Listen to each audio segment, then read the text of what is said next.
नमस्कार साथियों, स्वागत है आप सभी का धाकड़ अकेडमी में। मैं राम धाकड़ आज आपको प्रारंभिक शिक्षा पूर्णता प्रमाण पत्र परीक्षा 2021-22 के जो मॉडल पेपर है उसमें विज्ञान का मॉडल पेपर मैं आज आपको बताऊंगा।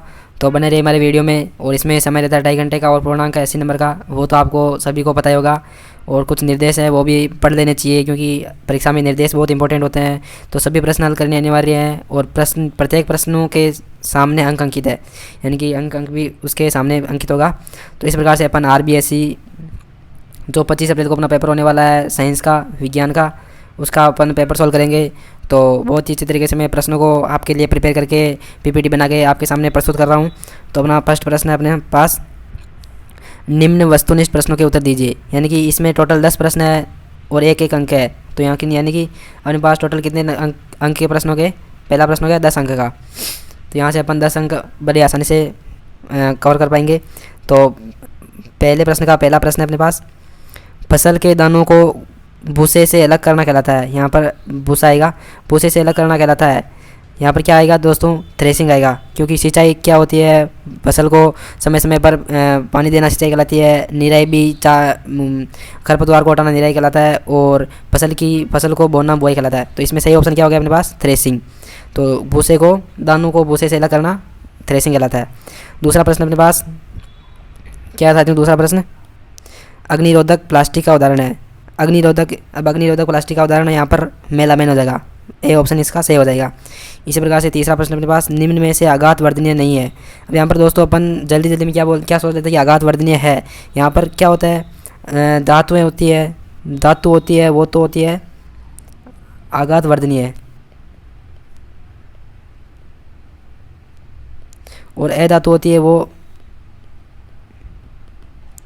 आघात वर्धनीय नहीं होती है।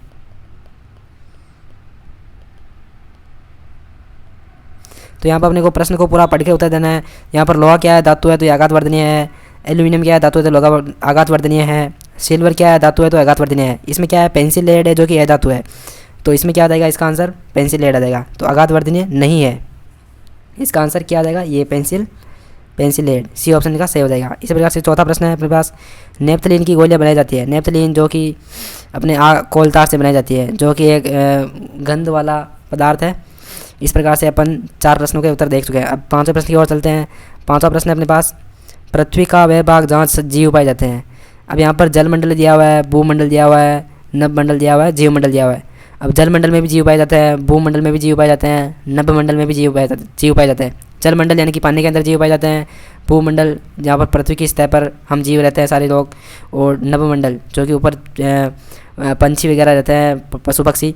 अब जीवमंडल क्या है, इन तीनों का कॉम्बिनेशन, जलमंडल प्लस भूमंडल प्लस नभमंडल का कॉम्बिनेशन क्या होता है, इन तीनों को मिलाकर क्या बनता है, जीवमंडल बनता है हमारा।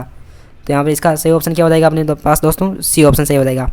इसी प्रकार से छठा प्रश्न है अपने पास, स्नेहक द्वारा घर्षण का मान। स्नेहक क्या होता है, स्नेहक एक चिकना पदार्थ होता है। अब घर्षण बल क्या होता है, जैसे कोई अपने पास रोड है, खुरदरा रोड है, उसके ऊपर अपन ईंट रखते हैं, थोड़ी सी खुरदरी होती है ईंट, तो इन दोनों के मध्य क्या लगेगा, एक बल लगेगा, वो घर्षण बल होता है। अब इस घर्षण बल को, दोनों की सतह खुरदरी है तो यहाँ पर ज़्यादा घर्षण बल होगा। इसको कम करने के लिए क्या करेंगे, स्नेहक का प्रयोग करेंगे, यानी कि इसमें कुछ ग्रीस व्रीस लगाएंगे या ऑयल डाल देंगे।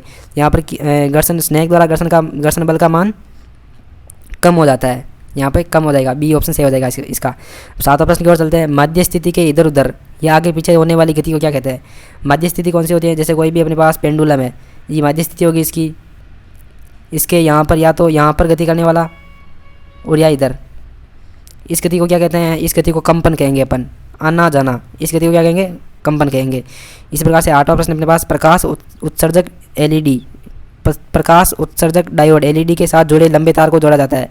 इसमें LED में 2 तार होते हैं, एक लंबा और एक छोटा वाला। तो लंबा वाला धन सिरे से जुड़ा होता है और छोटा वाला ऋण सिरे से। तो यहाँ पर क्या हो जाएगा, बैटरी के धन सिरे से, ए ऑप्शन इसका सही हो जाएगा।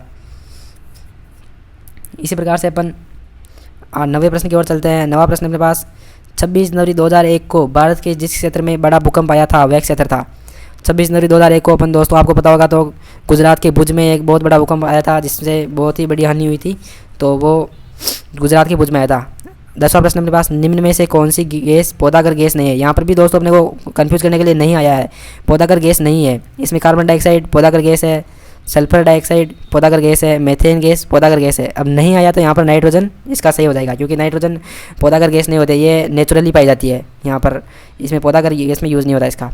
अब प्रश्न क्रमांक 2 है, यहाँ पर भी ये 2 नंबर का प्रश्न है, प्रत्येक प्रश्न आधा आधा नंबर का है, इसमें 5 प्रश्न है, सॉरी। तो यहाँ पे मिट्टी को उलटने पलटने एवं पोला करने की प्रक्रिया क्या कहलाती है। जब हम खेतों में बुआई करने से पहले अपन मिट्टी को उलटने पलटने एवं पोला करने की प्रक्रिया क्या कहलाती है दोस्तों, जुताई कहलाती है। यहाँ पर क्या देगा, जुताई। पहले पुराने टाइम में आधुनिक काल में जब हम जुताई करते किससे करते थे दोस्तों, बैलों से करते थे, बैलों के द्वारा हल चलाए जाते थे। अब तो आधुनिक ट्रैक्टरों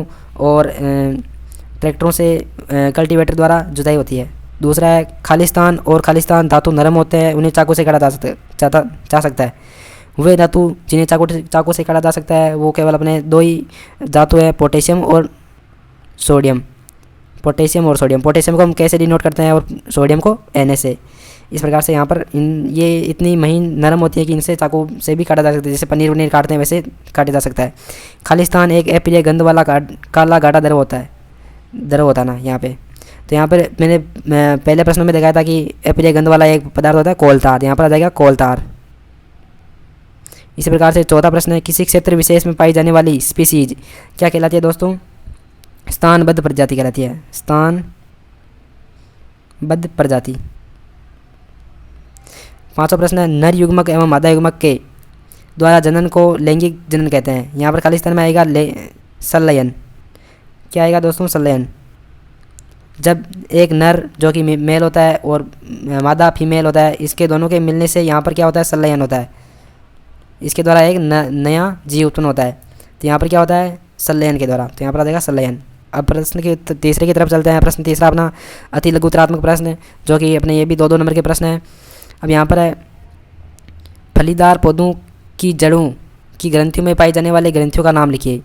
तो पौधों की जड़ों में फलीदार पौधे कौन कौन से हुए, मटर हो गया, मटर हो गया। इस प्रकार से इनकी जड़ों में कौन सा पाई जाने वाली ग्रंथियों के नाम, राइजोबियम होता है इसमें। और उस धातु का नाम लिखिए जिसका उपयोग उर्वरकों में पौधों की वृद्धि हेतु किया जाता है। तो नाइट्रोजन इसका उपयोग होता है। अधिक व्यावसायिक महत्व के कारण पेट्रोलियम किस नाम से जाना जाता है, आजकल पेट्रोल को काला सोना के नाम से जाना जाता है। इस प्रकार से तीसरा प्रश्न भी हो गया अपने पास। अब चौथा प्रश्न है, लैंगिक जनन से क्या आशय है। लैंगिक जनन क्या होता है दोस्तों, जहाँ पर एक मेल और एक फीमेल दोनों के संलयन से एक नया जीव उत्पन्न होता है, उसको अपन लैंगिक जनन कहते हैं। तो इसमें यही लिखा हुआ है, ऐसा जनन जिसमें 2 जीव, मेल और फीमेल जीव, नर एवं मादा आपस में मिलकर एक नए जीव का निर्माण करते हैं, उसे लैंगिक जनन कहते हैं। इस प्रकार से चौथा प्रश्न भी हो चुका है अपने पास। अब 5वां प्रश्न की ओर चलते हैं। 5वां प्रश्न अपने पास, 2 ऐसे जंतुओं के नाम लिखे जिनमें अलैंगिक जनन मुकुलन द्वारा होता है। यहाँ पर हीस्ट और हाइड्रा। ईस्ट किस प्रकार का होता है, ईस्ट जैसे एक उसकी शाखा होती है, उसका वहाँ पर दूसरी हो जाती है, फिर तीसरी, चौथी, इस प्रकार से ये बढ़ता रहता है। वापस ये हुई, ये इसका ये हुआ, फिर वापस अलग हो गए, फिर इनके 2, फिर वापस 2 के 4 हो जाते हैं। इस प्रकार से बढ़ती जाती है श्रृंखला। और हाइड्रा भी एक ऐसा होता है, इनके ये अंगुलियाँ जैसे उभार होते हैं और बीच वाला, नीचे वाला थोड़ा मोटा होता है, फिर यहाँ से साइड से और निकल जाते हैं इस प्रकार से, और ये वापस अलग हो जाता है। तो इस प्रकार से हाइड्रा और ईस्ट में इस प्रकार से अलैंगिक जनन होता है। इसमें कोई क्रिया नहीं होती है मादा और नर की। इस प्रकार से अपन प्रश्न क्रमांक 6 की तरफ चलते हैं। 6वां प्रश्न है, कॉलम ए को कॉलम 2 से मिलान कीजिए। कॉलम ए को कॉलम 2 से मिलान कीजिए। कॉलम ए के अपने पास नाइट्रोजन स्थिरीकरण, नाइट्रोजन का स्थिरीकरण होता है अपने राइजोबियम द्वारा। राइजोबियम जीवाणु होता है, वो नाइट्रोजन का स्थिरीकरण करता है। ईस्ट का उपयोग होता है ब्रेड के निर्माण में। और मादा एनाफिलिस मच्छर है, वो मलेरिया का कारण है। और वायु का संचरण होता है खसरा के द्वारा, खसरा का वायु द्वारा संचरण होता है। इस प्रकार से अपन बहुत ही ईजी तरीके से इसका मिलान कर सकते हैं। प्रश्न क्रमांक 7 अपने पास, खाद्य पदार्थों का संचयन करने हेतु प्लास्टिक पात्रों के उपयोग के 3 प्रमुख लाभ बताइए। वैसे तो प्लास्टिक अपने जीवन के लिए हानिकारक है, पर कई बार अपने को ये लाभ भी देती है। तो पहला लाभ है प्लास्टिक अक्रियाशील। यहाँ पर अक्रियाशील आएगा, अक्रियाशील है जिसके कारण ये खाद्य पदार्थों के साथ क्रिया नहीं कर पाता है। कोई भी खाद्य पदार्थ, जैसे हम ब्रेड ले जा रहे हैं तो कहीं नाश्ता वास्ता करने के लिए, तो अपन वहाँ क्रिया नहीं करती है। प्लास्टिक हल्का, प्रबल एवं चिरस्थायी क्या होता है, ये आसानी से टूटता नहीं है और लंबे समय तक चलता है, जिससे आसानी से खाद्य पदार्थों को दूर स्थानों पर ले जाया जा सकता है। और ये हल्का भी होता है। इस प्रकार से प्लास्टिक ऊष्मा का कुचालक होने के कारण ये ऊष्मा अंतरण नहीं कर पाता है, ये ऊष्मा का भी कुचालक होता है। तो इस प्रकार से अपन 4 इसके लाभ बता सकते हैं। अब प्रश्न क्रमांक 8 की तरफ चलते हैं। 8वां प्रश्न है अपने पास, संक्षेप में उत्तर दीजिए। तो प्रश्न क्रमांक 8 को अपन पढ़ते हैं। कुछ आदिवासी वन पर निर्भर करते हैं। कैसे? आदिवासी लोग होते हैं उनको वनों पर निर्भर क्यों होता है? क्योंकि आदिवासी लोगों का जीवन जंगल में व्यतीत होता है, जिसके कारण वह अपने भोजन के लिए प्रत्यक्ष रूप से जंगल पर निर्भर रहते हैं।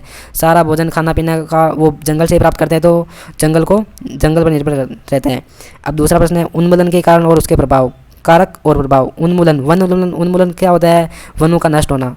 तो वनों का नष्ट होने के लिए 2 कारक अपने पास। कृषि के लिए भूमि प्राप्त करने के लिए वनों को काटते हैं, जगह बनाते हैं नई उसमें फसल बोने के लिए वनों को काटते हैं।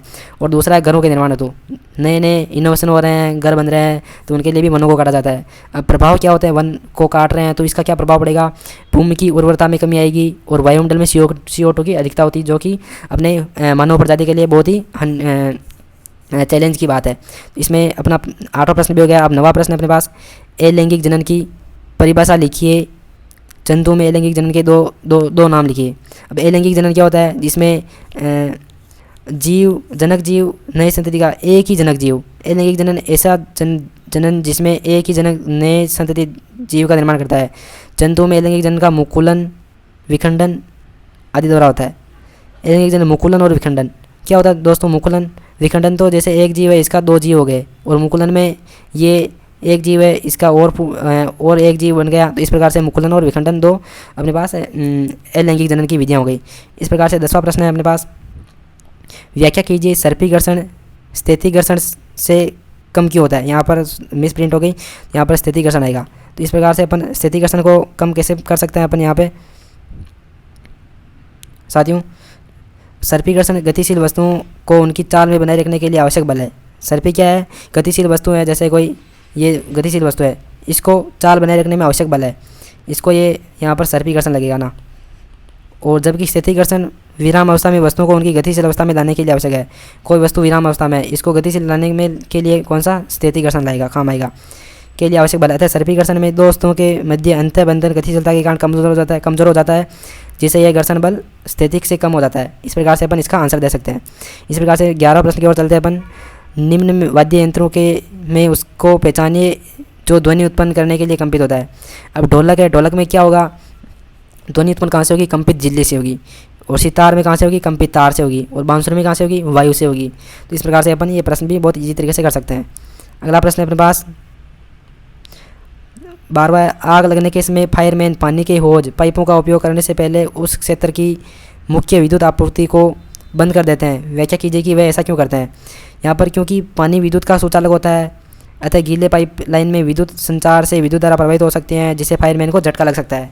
तो ये बहुत ईजी तरीके से अपन इसका आंसर दे सकते हैं। 13वां प्रश्न अपने पास, जब हम किसी आवेशित वस्तु को हाथ से छूते हैं तो वह अपना आवेश खो देती है।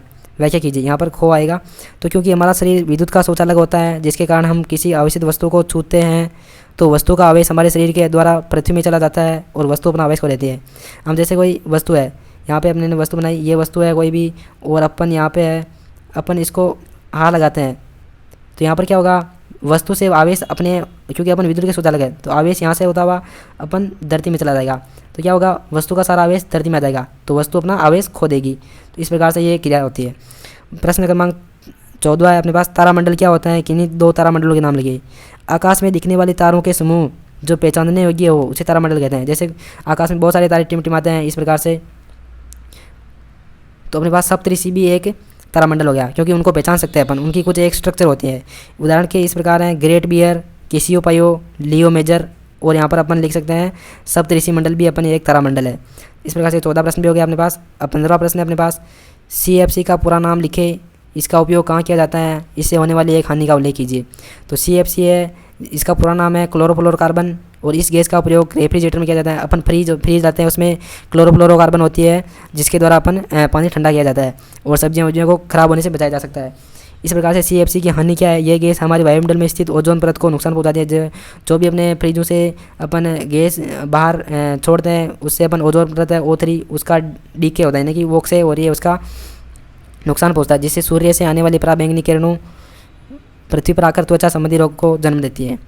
इस प्रकार से अपन ClCFC को यहाँ पर आसानी से पढ़ सकते हैं। इस प्रकार से अपने पास अगला प्रश्न है, नाइट्रोजन चक्र का चित्र बनाइए। यहाँ पर नाइट्रोजन चक्र है। अब नाइट्रोजन चक्र का चित्र बनाना है तो सबसे पहले अपने को वायुमंडल नाइट्रोजन N2 लिखना है ऊपर ऊपर, और नीचे लिखना है मिट्टी में उपस्थित नाइट्रोजन के यौगिक। यहाँ पर इस प्रकार से अपन इसको पढ़ सकते हैं। सबसे पहले वायुमंडल नाइट्रोजन का नीले एरे सवाल स्थिरीकरण करते हैं, उसके द्वारा फिर ये जीवाणु द्वारा स्थिर नाइट्रोजन को नाइट्रोजन यौगिक के परिवर्तन करता है, फिर उसमें तड़ी द्वारा नाइट्रोजन। इस प्रकार से आप इसको बना सकते हो और याद कर सकते हो। तो इसमें कुछ नहीं, ऐसा अपन समझ सकते हैं और आसानी से इसको बना सकते हैं। तो अगला प्रश्न देखते हैं अपन।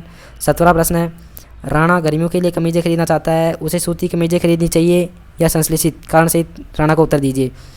मेरी सलाह से राणा को गर्मियों के लिए सूती कमीज़ खरीदनी चाहिए, क्योंकि सूती कमीज़ से गर्मी नहीं लगती है और सूती कपड़े पसीना सोख लेते हैं। क्या करते हैं दोस्तों, सूती कपड़े क्या होते हैं, पसीने को सोख लेते हैं, और सूती कपड़े मुलायम होते हैं, ये शरीर में चुभते नहीं हैं, इसलिए राणा को सूती कमीज़ खरीदनी चाहिए। जबकि संश्लेषित कपड़े की कमीज़ गर्मी में शरीर से चिपक जाती है और ये कपड़े पसीना नहीं सोखते हैं। इस प्रकार से अपन इसकी डीमेरिट्स और मेरिट्स पढ़ सकते हैं। तो यहाँ पर ये उत्तर लिख देना इसका। प्रश्न क्रमांक 18 निम्नलिखित के कारण दीजिए। कॉपर जिंक को उसके लवण के विलयन से विस्थापित नहीं कर सकता, क्योंकि कॉपर जिंक से कम क्रियाशील होता है। कॉपर क्या होता है, यहाँ पर कॉपर है अपने पास Cu और यहाँ पर जिंक है Zn के कारण जिंक को उसके विलयन से विस्थापित नहीं कर सकता। कौन क्रियाशील कम होता है, कॉपर जिंक से कॉपर कम क्रियाशील होता है, यानी कि क्रियाशील कौन होगा, ज़्यादा जिंक। इस प्रकार से अपन उसके विलयन से विस्थापित नहीं कर सकता। और अगला प्रश्न है, सोडियम और पोटेशियम को मिट्टी के तेल में क्यों रखा जाता है? क्योंकि सोडियम और पोटेशियम के मिट्टी के तेल में इसलिए रखा जाता है क्योंकि सोडियम और पोटेशियम आर्द्र वायु के साथ ही तीव्र गति क्रिया कर आग पकड़ देता है। सोडियम और पोटेशियम Na और K, इस प्रकार से ये बहुत ही क्रियाशील धातु हैं जो कि आग पकड़ देती है, तो ये इनको मिट्टी के तेल में रखा जाता है, जैसे केरोसिन वगैरह में इसको डुबो के रखते हैं। इस प्रकार से अपने पास 19वां प्रश्न है, घर्षण को बढ़ाया और घटाया कैसे जा सकता है? उदाहरण देकर समझाइए।